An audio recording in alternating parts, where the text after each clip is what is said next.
Handelinge 16 vers 9 tot 40, die gesig in Troas, Paulus seil na Macedonië en preek in Filippi, Lydia die purperverkoopster, die tronkbewaarder van Filippi.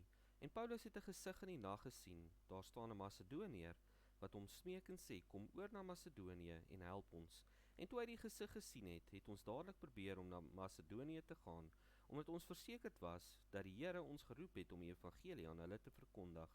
Ons het dan afgevaar van Troas en reguit koers gehou na Samotrase en die volgende dag na Neapolis en daarvandaan na Filippi, wat die eerste stad is van daardie deel van Macedonië, 'n kolonie. En ons het in hierdie stad 'n paar dae deurgebring, en op die Sabbatdag het ons uitgegaan buitekant die stad langs 'n rivier waar die gebruikelike bidplek was, en ons het gaan sit en met die vroue gespreek wat daar bymekaar gekom het. En 'n vrou met die naam van Lydia, 'n purperverkoopster van die stad Thyatira, 'n godsdienstige vrou, het geluister.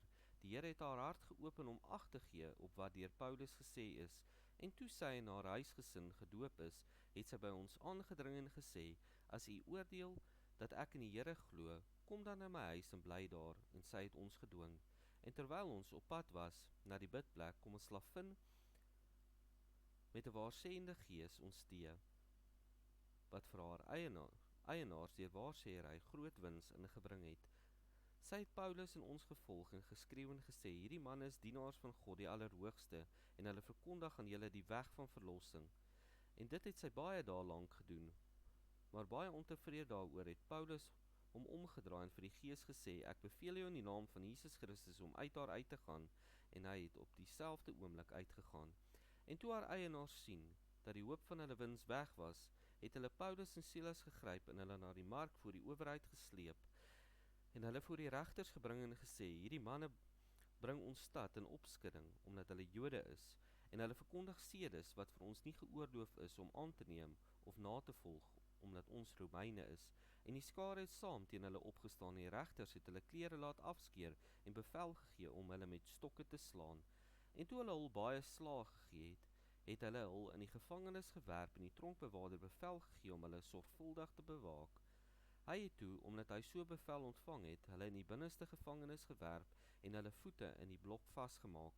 En omtrent middernag het Paulus en Silas gebid en lofliedere tot eer van God gesing, en die gevangenis het na hulle geluister.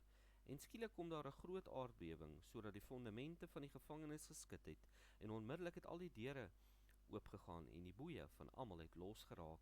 En die tronkbewaarder het wakker geword, en toe hy sien dat die deure van die gevangenis oop was, het hy 'n swaard getrek en wou homself om die lewe bring, in die mening dat die gevangenis ontvlug het.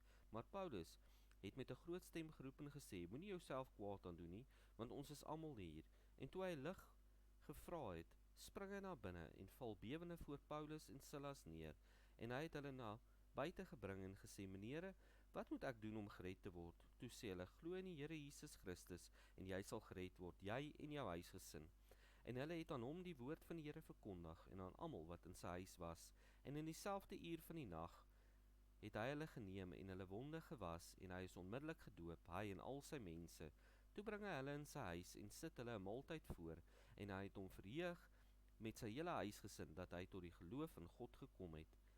En toe dit dag word, stuur die regters die geregsdienaars en sê, laat daardie manne los. En die tronkbewaarder het hierdie woorde aan Paulus oorgebring, die regters het laat weet dat julle losgelaat moet word, gaan dan nou uit en reis in vrede.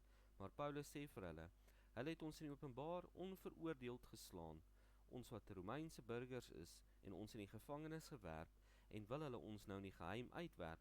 Volstrek nie, laat hulle self kom en ons uitlei. En die geregsdienaars het hierdie woorde aan die regters oorgebring, en die het bang geword toe hulle hoor dat hulle Romeine was.